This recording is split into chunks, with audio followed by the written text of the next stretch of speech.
Yeah, let's get into this one today. There's some conversations that have been happening around the gym over the last couple of days, and it brought me back to a conversation that I had with Dr. David Skolnick. He's a doctor of physical therapy out of Arizona that was out visiting, powerlifter, coach, educator. And we were talking about the concept of fitnessing versus training. And going back to those conversations we were having around the gym the last few days, the approach to your training program as a means to do whatever it is you're doing.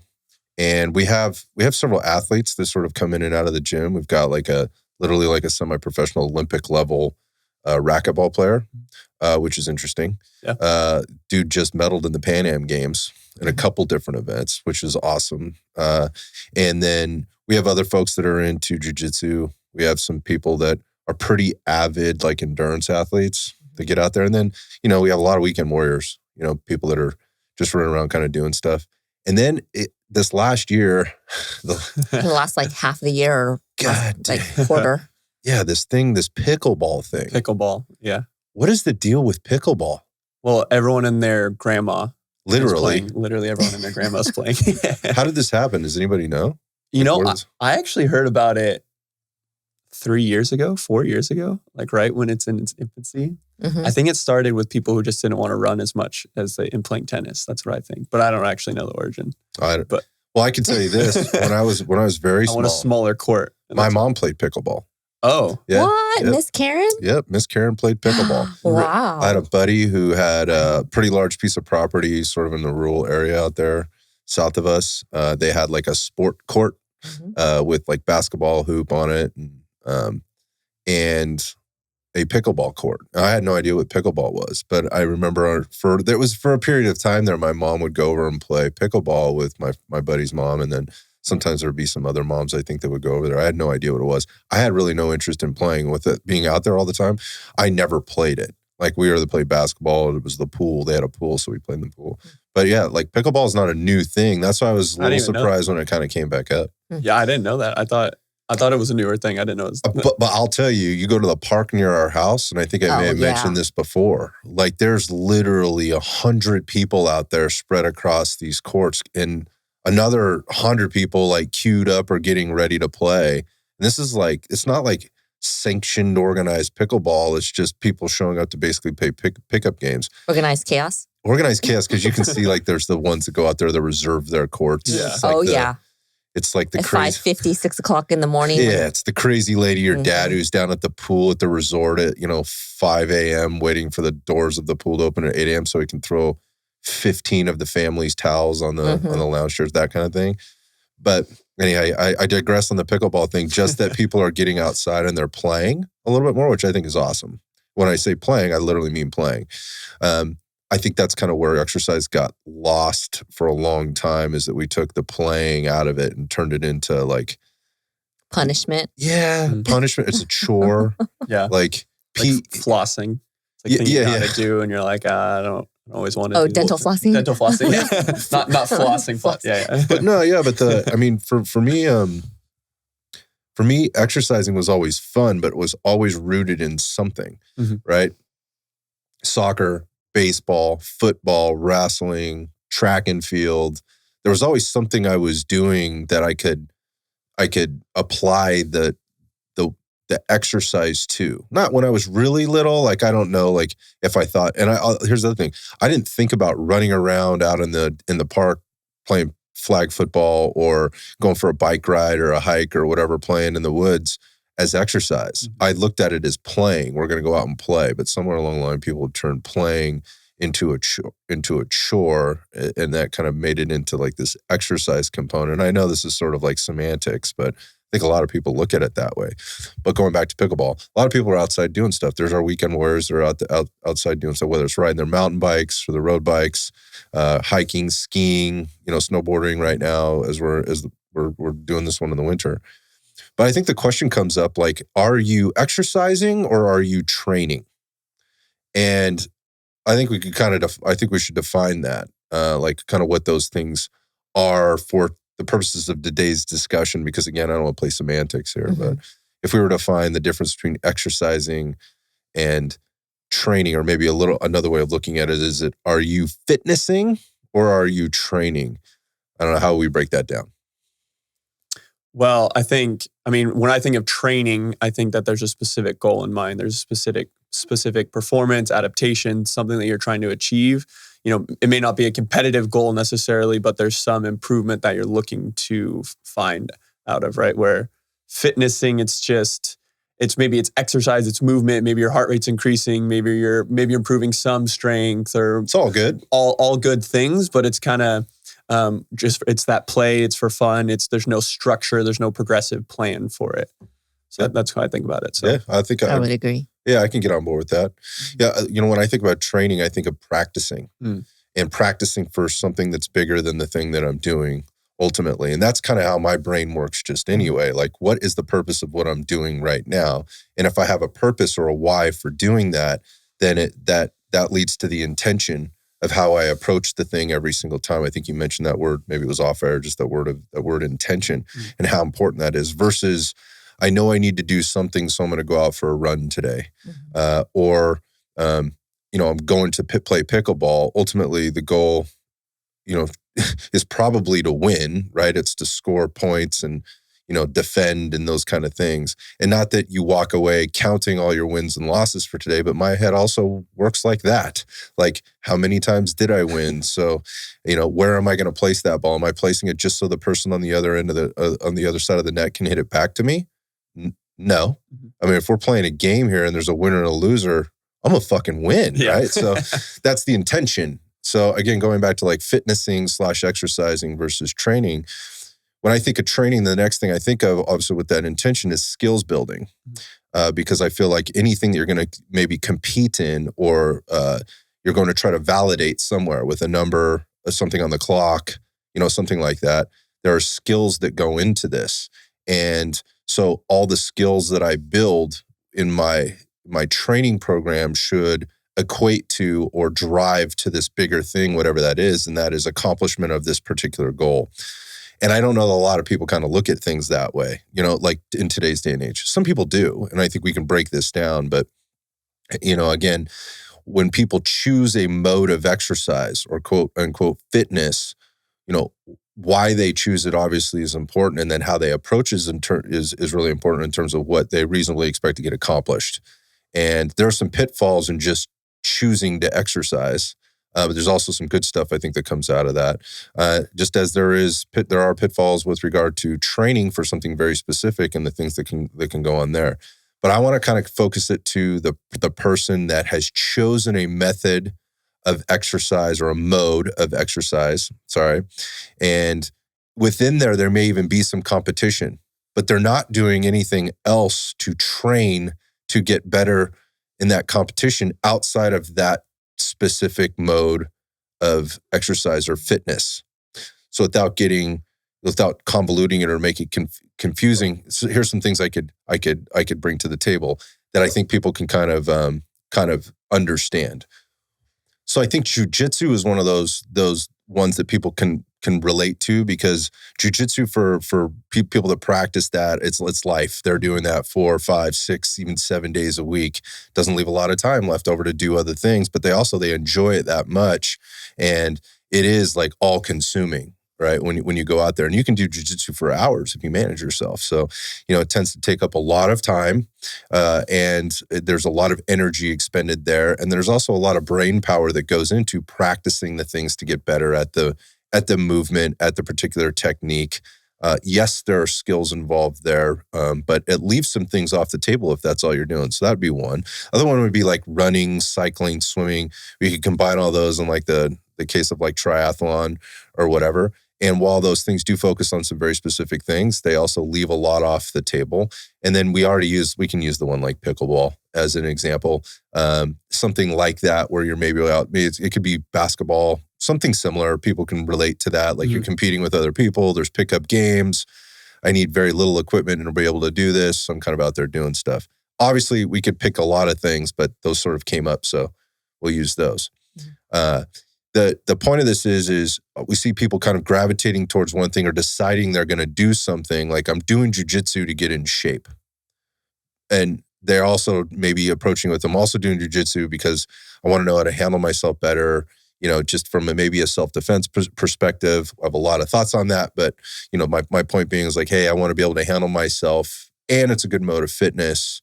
I'm going to be challenging myself there, and I get to compete a little bit. Every time I go to the mat, I'm going to be competing, so it covers all those things.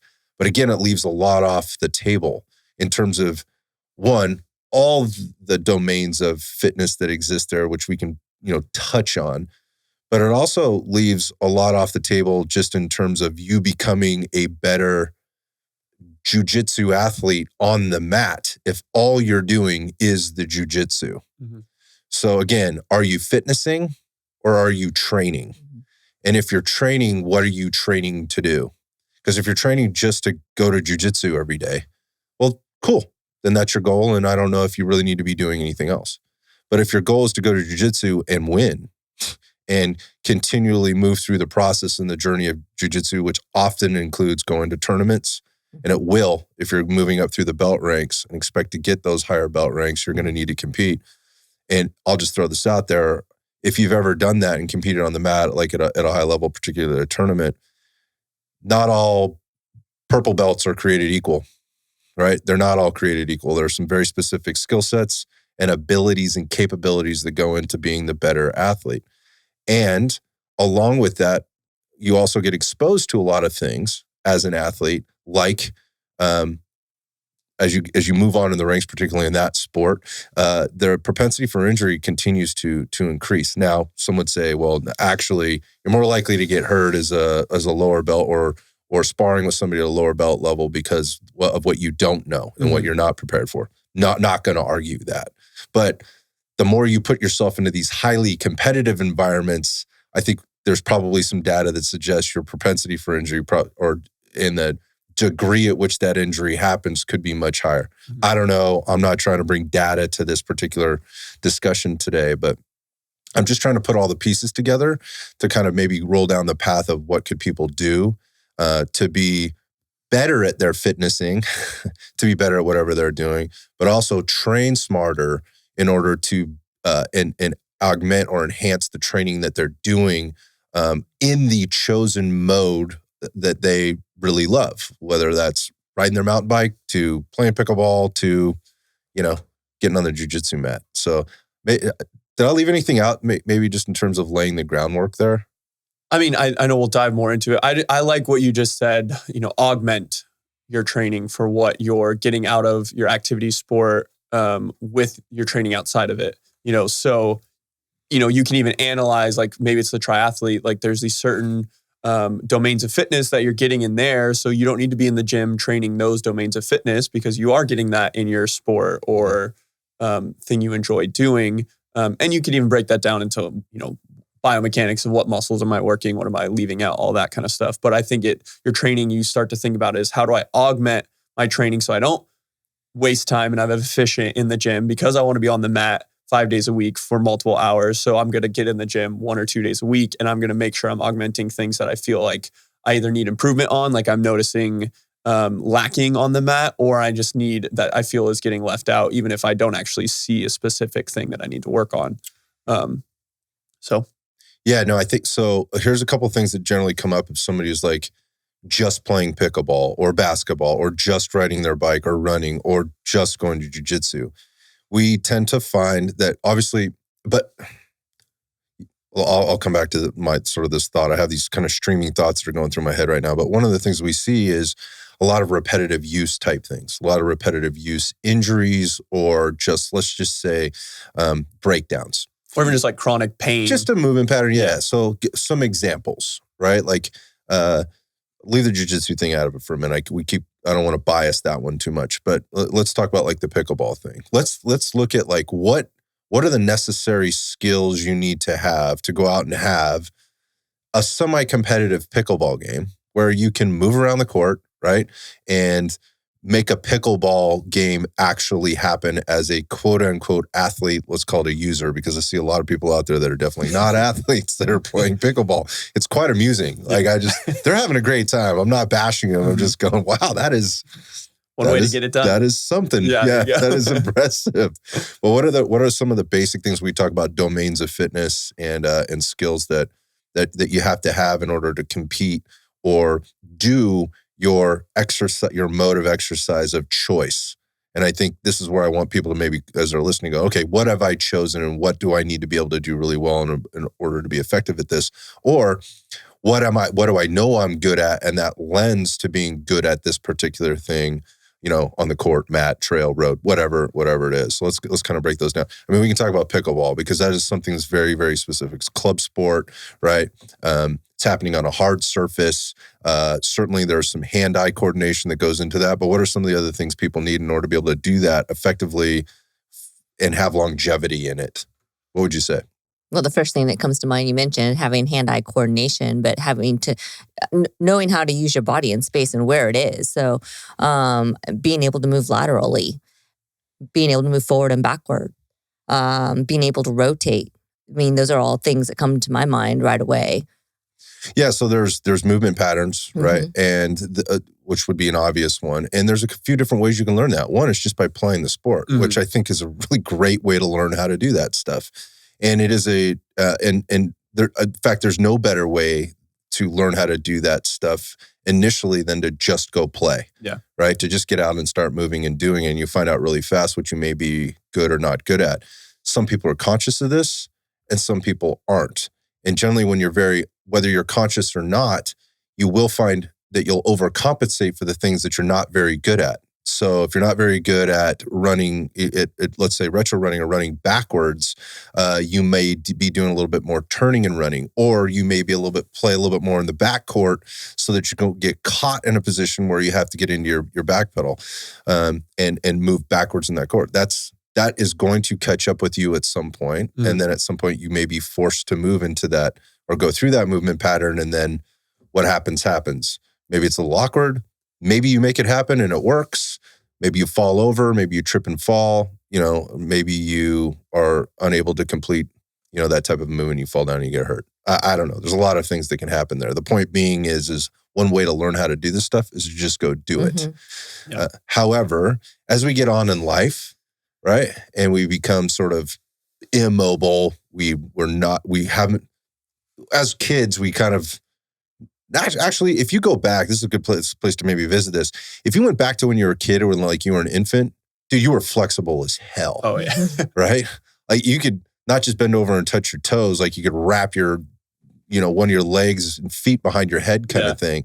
And then, you crawled and then you walked. You squatted ass to grass. You squatted ass to grass and all those things. And over time, we just stopped doing that. And obviously, based on, our activity levels, what we're doing, the environmental factors as well as physical factors and stuff like that will start to limit how we move and stuff. But the bottom line is everybody's built to do this at some point, do all these things at some point. They just don't do them anymore. So they're not very good at them. That's kind of the case in point.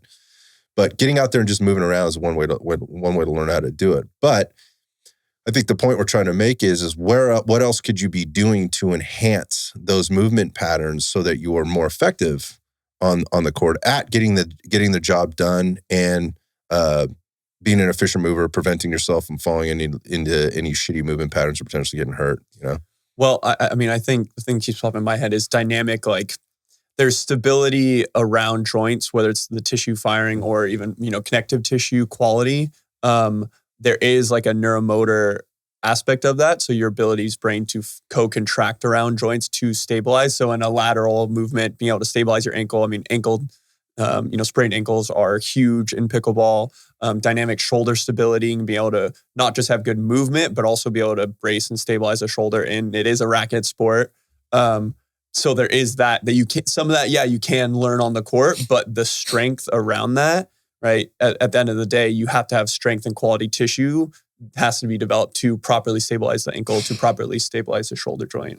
So that reminds me of the conversation that we had earlier with a couple of our new coaches in studio. And you did a really good job at talking about, we can learn how to move our shoulder blades and stable our shoulder blades all day long. But until you finish the until you can actually put it into practice and have an actual coordinated movement and strong tissue to support that movement, that's the only time you're going to be successful. Well, I think here's an interesting aspect to this too is that the body will figure it out. Mm-hmm. It will also limit you, right? It will limit you if you don't have that movement or you can't move that quickly or in that direction in that way, or you don't have that mobility, whatever it is. Your body will limit you, right? Either because it can't do it or it will prevent you from doing it because it's smarter than you, right? And it's trying to sort of prevent you from putting yourself in a position that you could be potentially injured. And that works in a very controlled environment or when speed is reduced, tempo is reduced, forces are reduced on when the all those variables. When all those variables are fine. But you do this long enough and you keep pushing. And again, even with potentially add in these overcompensations for a lack of shoulder stability, joint stability, if you will, that's when things start to pop up. And anybody that's done any of the things that we've mentioned in terms of examples recognizes that. If they do it long enough, they recognize these things. Again, even the person that rides their bike, like they've recognized like, oh, that lower back, those hips, those shoulders, my neck, my wrists, right? My knees, those things, what is going on? Why do those things feel the way they feel? Why aren't they functioning the way that why don't they feel the same way they felt when I started? Well, because now you're placing a larger demand on them and they don't have the ability to respond in the way that you need them to, let alone the way you want them to. So yeah, really good point. So I think people wrap their heads around, all right, pickleball is fairly dynamic, you know, while, you're not covering as much space as maybe on a tennis court or other things. The ball is definitely not moving at the same velocity. There's not as much power output. I think that has a lot to do with why people can go out and play and are playing it at the level and at the ages that they're playing right now, which again, is fucking great. Like, get outside and play for God's sakes. Just move your body. Yes. But to your point, like it doesn't place the same demands on the body that the other things do, but they are still demands. They're just not to the same level. Yeah. So like, again, if we brought in like the jiu-jitsu athlete, again, when you're out there on the floor, like your body's learning how to do these. You're learning the technique. There's a lot of repetition as a, and then there's also the brain game going on there too, in terms of the chess match and, your body's ability to sense what's going on. All of these things are being learned. But if you're not challenging that joint stability, if you're not in any other way than what's on the mat, and if you're not doing it dynamically off the mat, like the chances, then you're not getting everything that you could on the mat, I think is what we're trying to say. Yeah. So again, going back to the fitnessing or the training, okay, you're training jiu-jitsu, but what are you doing to train to be better at jiu-jitsu, to be more effective at jiu-jitsu, to have better resiliency, better strength, better power, better muscular endurance? There's the whole mindset thing too. That's a whole other thing. But what are you doing? Because if all you're doing is jiu-jitsu, eventually that's likely going to catch up with you at some point. Now, there are some of the top practitioners, professors in the world don't lift weights. Yeah. So this is not a very strong argument, right, that I'm trying to make here. I'm just saying, had those people maybe trained with weights, and train, I'm saying weights. What I meant is maybe train more strength, power, muscular endurance, stability. Could they have maybe been better? I don't know the answer to that. We're never going to know. But I think conventional wisdom will tell you, like, if you can only, those people, that is what they've dedicated their life to. And that is not the person that we're talking to on this podcast, right? This is not... The people that are listening to this podcast are not people that are world-class jiu-jitsu competitors, right? That have done nothing but jiu-jitsu from the time they were 4 freaking years old. And they do 18 hours of jiu-jitsu a day. These are people that work at the fucking bank, right? These are people that work at the grocery store. These are auto mechanics. These are carpenters, right? These are tech nerds. These are weekend warriors that we're talking about here. So what we're trying to get across is this balance. Like, I get it. You only have so many hours a week to go play pickleball, ride your bike, go to jiu-jitsu. But sometimes, if you're really trying to be better at these things, maybe a little less of that and adding in some of these other components, these other domains of fitness could help you be much, much better and enjoy yourself and get more out of the training that you're doing on the mat. Well, if you, like conventional wisdom, but then also if you look at sport over the years, over history, they didn't necessarily, whichever discipline you choose, have strength training. So if it's swimming or it's track and field or it's basketball or soccer. And if you look at women's sports in particular, they didn't necessarily have strength training back in the day. It was a sport in and of itself, and then calisthenics. But over time, with science and those types of things, strength training was incorporated. And now look at what you have at your high school, college, and professional levels. You have really well-rounded athletes in their specific sport. It's a very different kind of athlete. And I mean, some people can argue that there's still high injury rates, which that's another discussion of why I think that the cause of that. But performance, like there's no doubt that the athletes of today, the level of performance across the board has skyrocketed. It, has continued to only increase year over year. And, you'd have to say some of that, it has to be because of these other more skillful, intentional forms of strength conditioning outside of the sport. Yeah, it has evolved dramatically. Oh, yeah. It has evolved dramatically. And talent is still a thing, right? Grit is still a thing. There are still 1% of the athletes that will ever make it to, or 0.5% that will ever make it to the highest levels of whatever their sport is.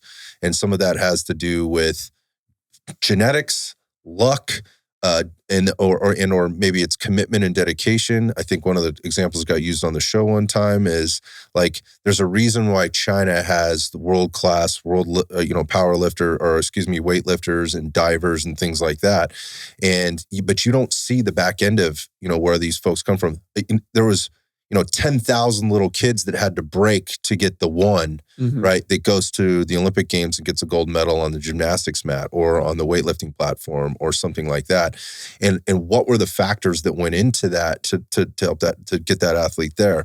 So many, too many to count, but most of it had to, a lot of it had to do with just, this was the person that somehow made it through. Yeah. And maybe they got some, again, genetics or there's some gift that they have.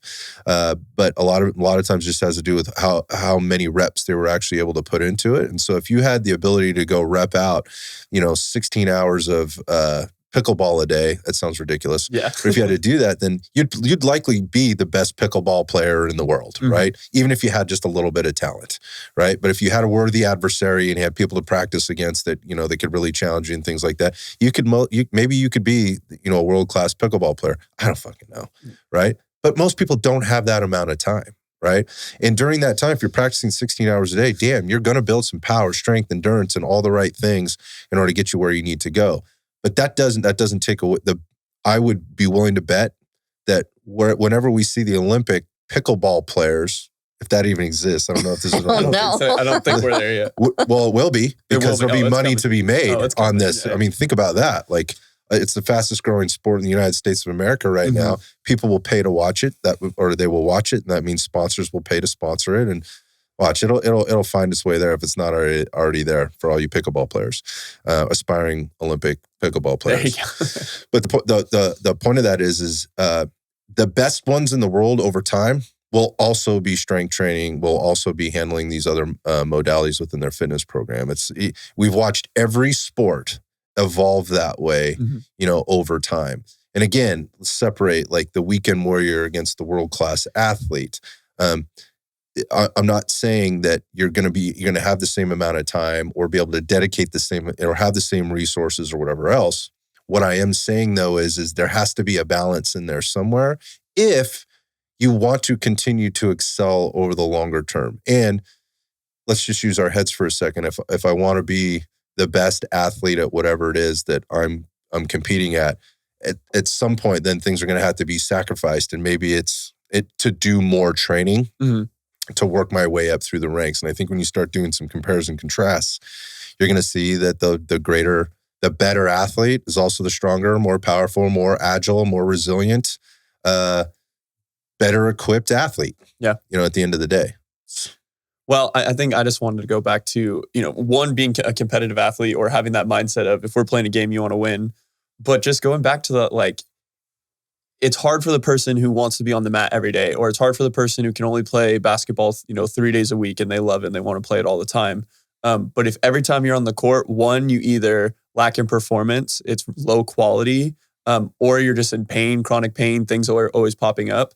I would much rather myself have only play basketball 2 days a week, but be much higher quality because of my outside training to support it, versus even if it's sacrificing some of my time on the court. So for that jiu-jitsu athlete, yeah, maybe you can only get on the mat 4 days a week and you take that 5th day to get a comprehensive training program. But when you're on the mat, it's higher quality. You're getting more out of it. You're managing pain, you're managing performance and all these other aspects because of the training to support it.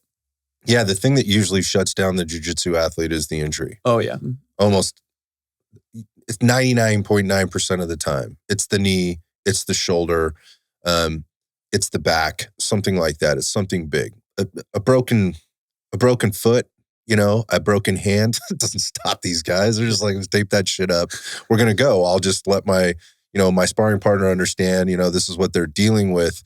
But they can work through that amount of pain. There are thresholds to this, and they'll find workarounds to doing what they need to do. It's something that ends up being a little bit more not a little bit more, but it's something that ends up being more catastrophic that really shuts them down. That's the thing that ends up stopping somebody. And that's part of the process. A lot of times people are going to get hurt. You do anything long enough, you're going to get hurt. And that's where I think we could sneak this in. Okay, so now you can't play as much pickleball or basketball, or you can't get on the mat and do the things that you want to do. You're not getting the quality from that training session that you're getting before. Here's your opportunity to augment that training that you were doing, try to build a little bit more strength, power, endurance in a different kind of way. Something that has transference over into your chosen sport. I think it's a good opportunity for people to explore things instead of sitting around pouting or forcing your body to do something it's not ready to do. And likely you shouldn't be doing it, right?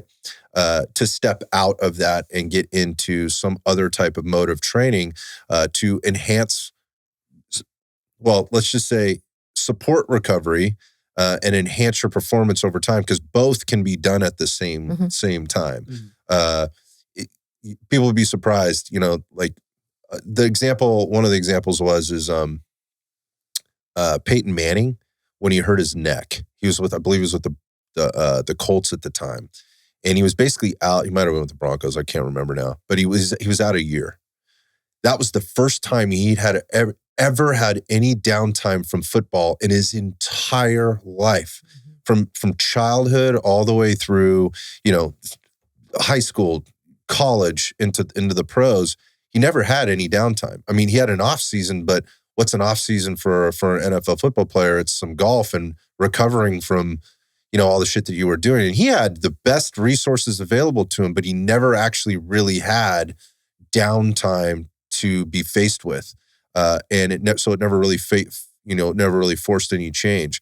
And I can't remember where this was. I know I heard him say it. I think it was in an interview, maybe it was a documentary, that when he came back from that neck surgery and had been off a year, he came back the best athlete, the best human he had ever been his entire life. And it was 40 years old, because he had focused on these things that helped him be a better athlete. So when he stepped back on the field, I believe he ended up winning 2 more Super Bowls after that, or at least 1 more after that. The point being is here's this athlete who made it all the way, and he did strength training, he did that stuff, but he did all the things. Again, he was at the highest level for most of his career, from Tennessee to, the Colts to ultimately the Broncos.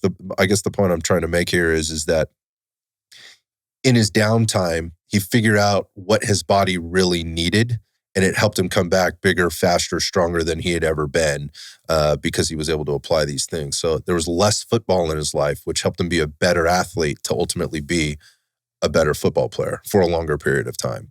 That's just one example. Don't quote me on his exact quote, but that's pretty much what he said. I think I'm summarizing or paraphrasing kind of what he said. Well, and I think young athletes today should really listen to what you were just saying and talking about that, because I have so many conversations with young athletes now that they don't have an off season. They're in their sport. They're in their school sport. Then as soon as that ends, they go to their club and they have 3 games on the weekend and they have no off season. They're doing no training to support it. And they're only just playing the same sport, not even getting different movement from different sports. And that's why we're seeing ACL injuries in youth athletes, which is supposed to be a wear and tear over years. And we're seeing that in high school athletes now. And I think a lot of that is to do because they're only playing their sport and they're playing it and they have no off season, they have no rest from it. They're not listening to their body for recovery, performance, and building it up ever. Yeah, they don't know how either. They have no way to measure this because all they've known is it's baseball, baseball, baseball, baseball. You know, when I was a kid, it was soccer, baseball, basketball. It was seasonal. Seasonal. We had time off. That wasn't year-round baseball. I remember I had friends that did, and we thought that was a little weird. Yeah. Like there was competitive traveling, like soccer teams. I remember that, but it wasn't all year long. We didn't do that all year long. Yeah. Versus now, it's much different. I was just listening to, and I've talked to several actually coaches in sort of the tactical space, tactical athlete space. And when I say that, that word gets used, I think, too frequently. It's been a little bit bastardized, but these are literally folks that train and work with people that are members of special operations or special teams that do some very specific jobs at a very high level. And the difference being between those that they should be treated like professional athletes and they're finally being treated like professional athletes. The difference being the difference between winning and losing for these guys, the stakes are a lot higher. And secondly, they end up doing it with no sleep, more stress in their life than most people could even fathom. And the list goes on in terms of like nutrition on deployments and things like that on wacky schedules. The point of this being is what's coming around now is becoming more of an acceptance of, hey, there are things that you have to do to qualify to do this job, and that shit ain't going to change. You know, whether it's buds or, you know, the special selections for some of these other teams or whatever. Like, that's just going to be brutal. It should stay brutal, and that's what it is. Like, you're going to get your ass kicked, and it is about suffering, and you better go in shape, right? You better be fit, as physically fit as you are mentally fit, or probably you could reverse that in terms of importance. And I don't want to speak out of turn here, but what the common message now that is coming up after all these experiences and some of these guys that made careers out of this that are coming out and they're getting back into, or they're in the coaching industry, or they're trying to somehow figure out a way to be in the kind of shape that they were in when they were young bucks or whatever, are learning that they need to do less of a lot of things and really slow it down, dial it back, and take the time to learn the skills, right? And apply, and the application of those skills is so important. And that oftentimes less is more in terms of building those skills to ultimately be the better athlete. It's met with a lot of confusion, a lot of convolution, a lot of times in terms of, you know, what you're supposed to be ready for, and I think the pressure they put on themselves in a lot of ways as an athlete. Now I'm stepping outside of that group and just into the athletes world, period. Like, we're always really hard on ourselves. Like, we're not good enough. It's like we're not good enough. We don't look good enough. I'm not lean enough. I'm not fast enough. I'm not big enough. I'm not strong enough. And this goes females and males as well. And so they tend to gravitate towards the thing that they're good at with emotionally, thinking that it's going to help them get this result that they're lacking somehow. And it's just not rooted in a lot of logic. So coming all the way back to hey, sometimes, you know, it might be worth stepping back from whatever it is that you're doing, going back to the skills. What are the skills that I have? What are the skills that I don't have? And what is the thing that's going to stop me from progressing at some point? That's a really hard question to ask yourself, particularly if you're winning, you know. But if you're not winning and you know you're not winning, that's because literally you're not winning on the court or the mat, or you're not winning because you're in pain and you can't win. There's some type of limitation that's preventing you from winning, or you can't win because you can't play for whatever the reason is. You might want to step back and take a look at that, and what are the things that I can be working on that help me get back into the game at a competitive level. And oftentimes it's not the game. Right? It's something else. It's human performance. And that goes well beyond, again, the swinging the racket of the club, or the pedaling, or the running, or the grappling on the jiu-jitsu mat. What are some solutions? I think the one that always comes up, the first one that comes up is time. I don't have the time for that because I'm working at the bank. I'm working on the construction site. You know, I'm teaching, I'm doing whatever. So at the school, so I don't have time to do that. I think that is a cop-out. I think that, you know, like, people do the things that they want to do. If you really want to do it, you'll find a way to do it. So I'll just say that to start. But I also understand the challenges that exist for people. So, what's reasonable if we're looking at developing skill sets, around those domains of fitness, agility, quickness, speed, strength, power, coordination, balance, mobility, stability, stamina. Those are the ones that, that go into everything. What could I be doing? It doesn't mean you have to dedicate or completely abandon. You don't have to dedicate 2 hours a day to this. And you don't have to completely abandon what you're doing and the things that you love, again, like whatever that sport is. It doesn't take very long. It doesn't take a lot to get a benefit. That's the cool thing, going back to the science and what we know. Like, this isn't anecdotal. There's a lot to be said for how to maybe implement this into your program, or into your lifestyle. So if you're trying to build like overall fitness, and you're also trying to train 4 to 5 days a week, which is a lot for most people. Mm-hmm. How do you do it? Where would you start? Well, I mean, I think finding an intentional program that, one, you don't want to go in and waste your time. We're talking about time. So finding something that actually is planned and purposeful. Don't just go to the gym, hop on a bunch of random machines and do that, which I think that's what a lot of people do. And then they get frustrated with their progress and time and all that. So find an intentional program. And truthfully, if you are getting a lot of exercise movement, if you're on the jiu-jitsu mat 5 days a week, you can see some good adaptation, even just getting one intentional lift a week to support that, because you're not sedentary the rest of the week. And there are other benefits from that. So if you're a triathlete, like getting one, ideally 2 lifts a week, 30, 45 minutes, an hour, and start that, and it's intentional and progressive, you'll see changes from that over time. Yeah, I think the thing that people tend to do is like program hop a lot. Oh, yeah. Like, and you mentioned like having intention and picking a program that's actually going to give you a benefit. Mm-hmm. I think one of the important things to do there, especially for that person that's already having a hard time maybe balancing or justifying, pulling away from something else, is to measure it. Mm-hmm. Is to measure what it is that you're doing. Like, measure the result that you're looking to achieve. Is it working or is it not working? And a lot of people, it's like, oh, it's not working. Like it's immediately, it's not working. We have couple things. First off, you haven't done it fucking long enough to know if it does work or it doesn't. You haven't had any consistency. You've never really committed to this. Or you picked the wrong program, dude. Mm-hmm. Like, you chose something like on an emotional response, or because you saw so-and-so on Instagram, or you heard so-and-so at the pickleball court, whatever. Cracks me up, saying that this is the program they did, and you've automatically made these assumptions. Sorry. You've made these assumptions that, oh, well, so-and-so looks like this, they're performing like this, or beating my ass every day at pickleball.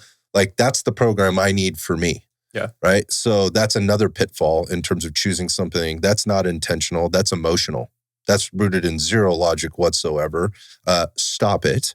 And take a few steps back and let's think about that for a second. Identify the things that you need to be working on.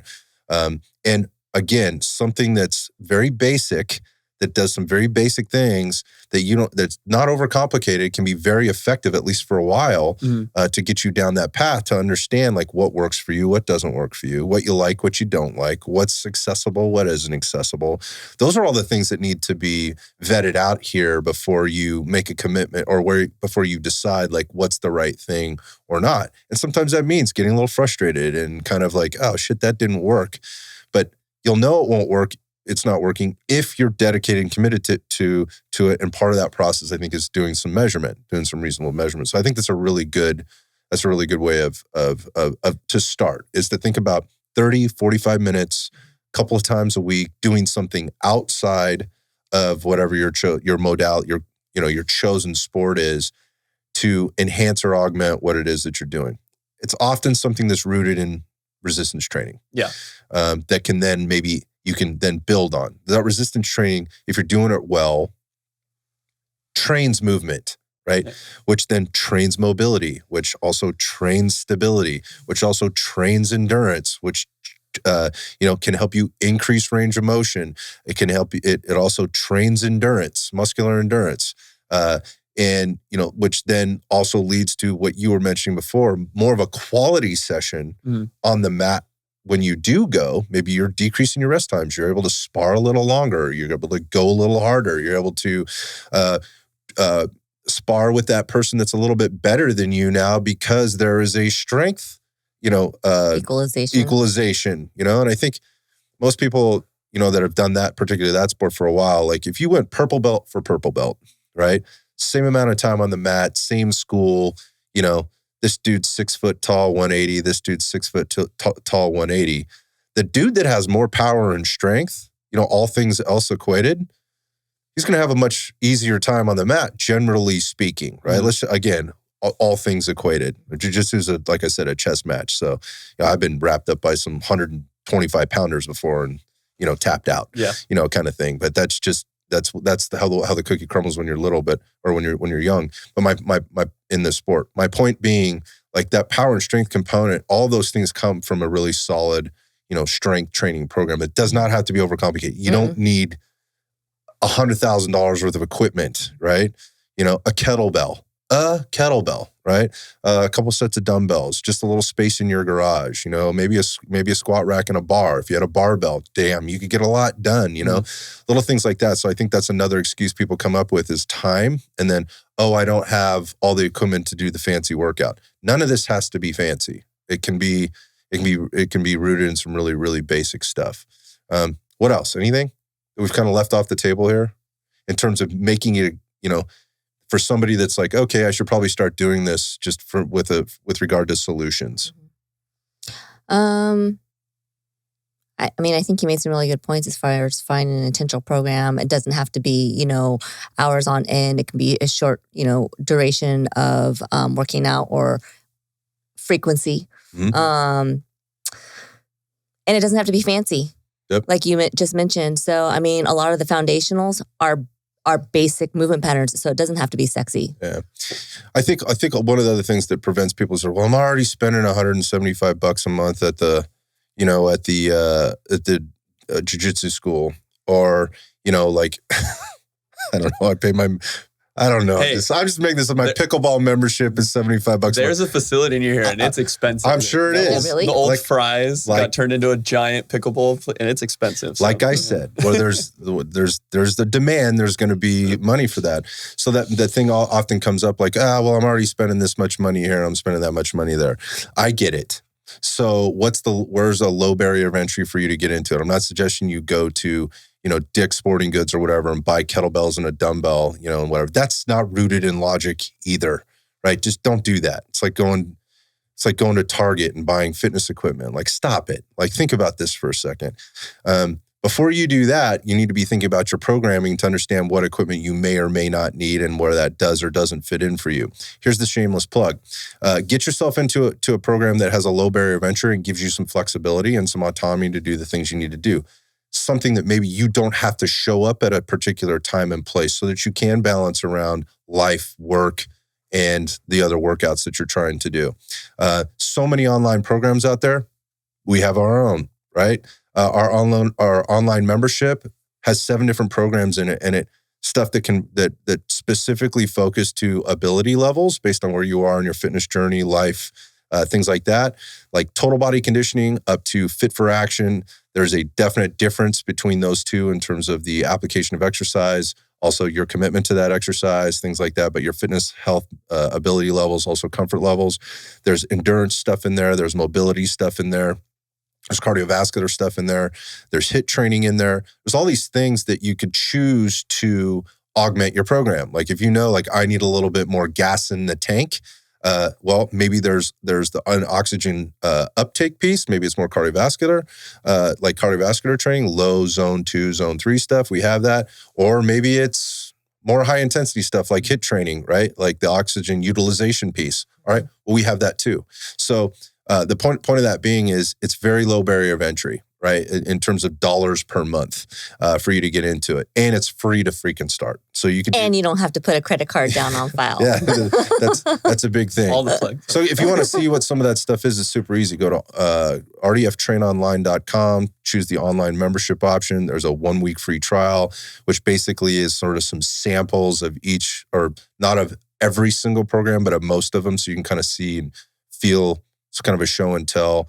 You can kind of look through there, kind of how we've organized some of the programs or whatever. Also allows you direct access to us. If you have specific questions, you can message us through the app that online membership is delivered through.